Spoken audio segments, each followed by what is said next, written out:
नमस्कार मित्रों।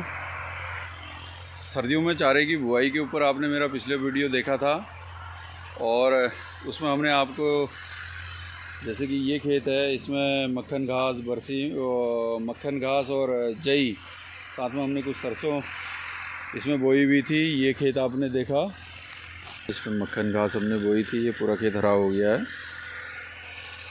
ये देखिए। और आगे इसमें जई और सरसों बोई हुई थी। ये जो आगे आपको ये दिखाई दे रहा है ये। और अभी ये थोड़ा सा चारे को जितना बैच में बोया जाए तो ज़्यादा ठीक होता है, काटने के लिए भी आसानी होती है, एक साथ नहीं बढ़ता चारा। ये रोटावेटर से इसमें मिक्सिंग हो रही है, इसमें बीज वगैरह हमने डाल दिया है।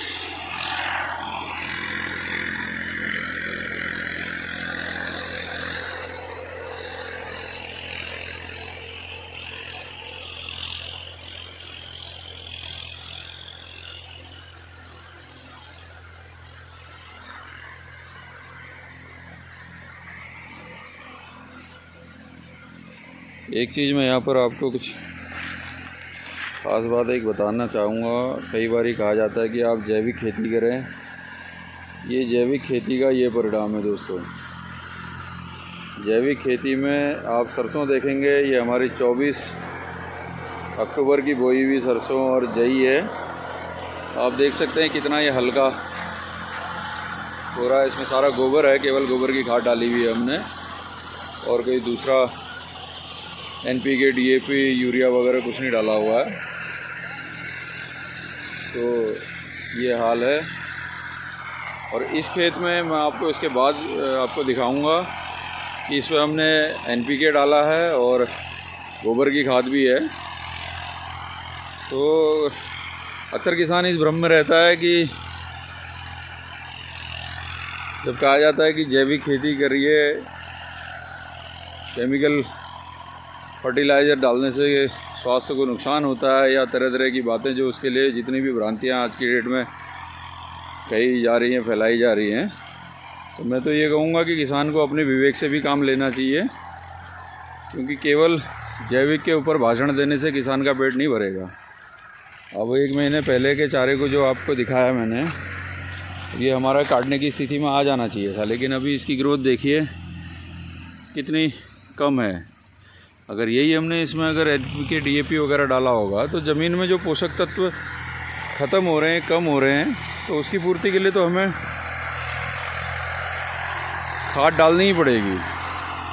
हम जब अपने खाने के लिए जब अच्छी चीज़ें सप्लीमेंट वगैरह का इस्तेमाल कर रहे हैं, पशुओं के खाने के लिए पशुओं को मिनरल मिक्सचर लगातार देना पड़ रहा है, उनको अलग से कैल्शियम देनी पड़ती है, और भी जो सप्लीमेंट है, जिस चीज़ की कमी शरीर में है वो देना होता है, तो फिर हमें अपनी मिट्टी को भी वो सब चीज़ें देनी होंगी।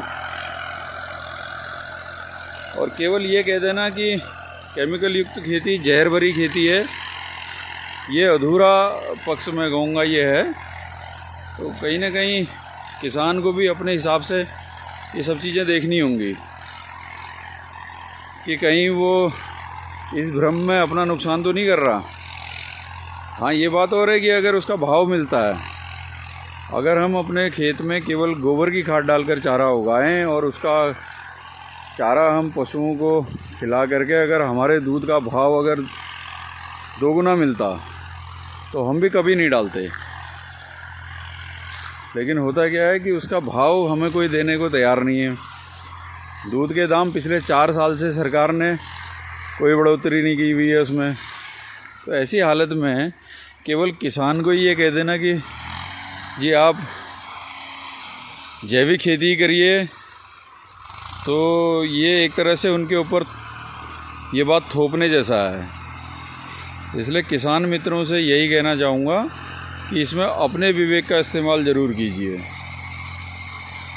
और अगर खेत में पोषक तत्वों की कमी है तो उसे हमें देना ही पड़ेगा, चाहे वह NPK के रूप में दें या DAP के रूप में दें या सिंगल सुपर फॉस्फेट, जिंक, जो भी खेत में कमी है जिन पोषक तत्वों की, वो हमें डालने ही होंगे।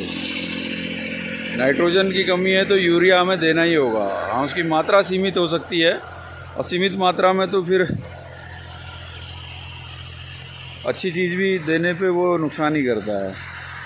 संतुलित और सही मात्रा में हमें सप्लीमेंट देने ही पड़ेंगे।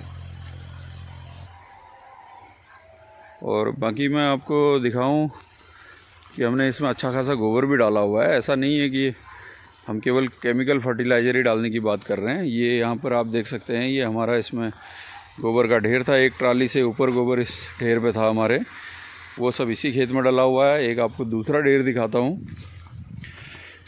तो सब चीज़ डालने के बाद भी खेत में पोषक तत्व, क्योंकि हम खेत से उसे रेस्ट नहीं दे रहे, उसे खेत में एक फसल जैसे ही हमारी कटती है तो हम तुरंत 10 से 15 दिन में दूसरी फसल बो देते हैं। तो उस पौधे को बढ़वार के लिए उसमें पोषक तत्व की आवश्यकता होती है, वो देने ही देने हैं हमें। ये देखिए, एक ढेर यहाँ पर था, ये आप गहरा सा गड्ढा देख रहे होंगे, ये भी हमारा इसी खेत में गया हुआ है। और उसके आगे आपको ये बिल्कुल हरे कलर में चमकता हुआ आपको ये दिख रहा होगा मक्खन घास, अभी बहुत छोटी अवस्था में है। इसमें जई है, फिर से वही हमने जो बड़ी काली सरसों, जिसको लेटा सरसों भी बोलते हैं, वो बोया हुआ है। ये इसकी मिक्सिंग हो चुकी है। और थोड़ा सा बैच में अगर हम इसको बोते हैं तो इसको काटने में भी हमारी आसानी होती है,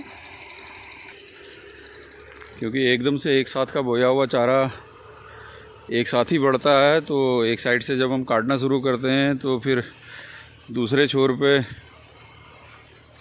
चारा बहुत ज़्यादा मैच्योर हो जाता है, हार्ड हो जाता है, तो उसका दोबारा फिर दूसरी कटिंग, तीसरी कटिंग लेने में थोड़ा उतना उसमें यील्ड नहीं आ पाती, इतना पड़त नहीं आ पाती है। तो चारा हमेशा बैच में ही बोया जाए तो ज़्यादा अच्छा है। 2-2, 3-3 बीघे के बैच में, जैसा जितनी अपनी पशुओं की संख्या, जितना हमारा चारा है, उसके अकॉर्डिंग हम अपना बैच तय कर सकते हैं।